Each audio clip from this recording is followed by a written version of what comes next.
Фестивальная квинтэссенция шаляпинских зимних вечеров немыслимо без Бориса Годунова и русских дворцовых интриг. В этом году погода удивила почти что весенним теплом, что оказалось непривычным метеоэкспериментом в отмечаемый ежегодно день рождения Федора Шаляпина.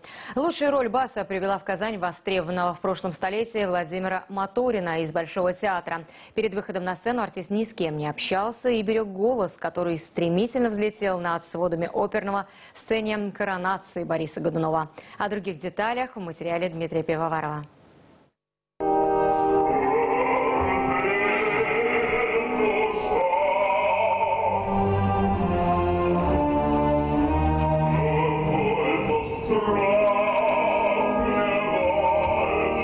Владимир Моторин и Борис Годунов напомнили о Федоре Шаляпине, бас 20-го столетия, у которого в багаже не один десяток ролей, стал, пожалуй, самым дисциплинированным гостем. Привез с собой не только 5 костюмов Бориса из Музея истории Большого театра, но и салфетки. Одно лишь облачение царя в сцене коронации весит 18 килограммов и украшено золотым шитьем. Роскошь на Руси всегда соседствовала с бедами. Но я так понимаю, что это, по-моему, старый китель или нет?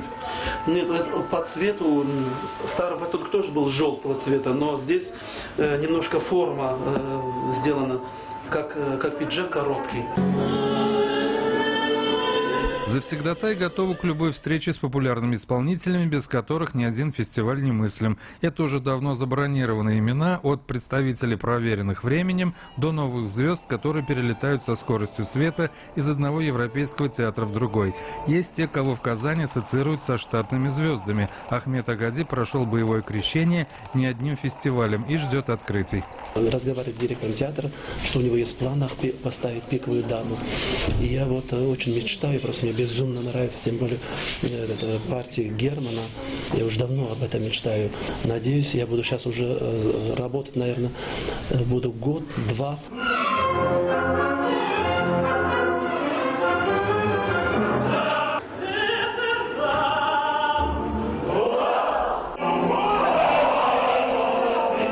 Агади выступит в финальном спектакле «Турандот», где прозвучит хит ария персидского принца Калафа «Винчеро».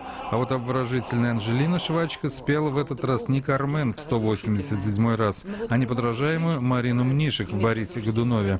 До них, особенно вот американцев, наши страсти-мордасти как-то не доходят. Почему? У них совсем другая ментальность.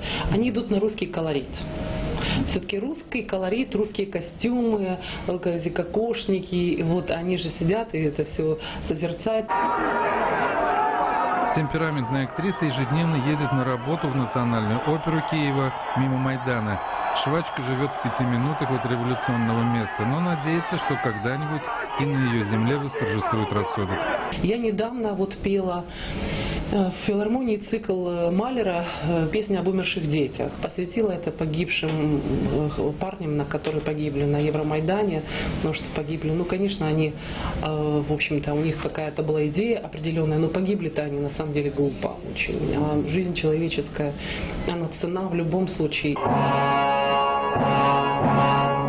Программа гала-концертов еще не озвучена, однако среди приглашенных художественный руководитель театра Арена ди Верона Джампьеро Сабрина, Ольга Подова из Маринки, Вероника Джоева и вновь напоминание об опере «Порги и Бесс» в лице Рональда Самма, одного из крупнейших мировых певцов.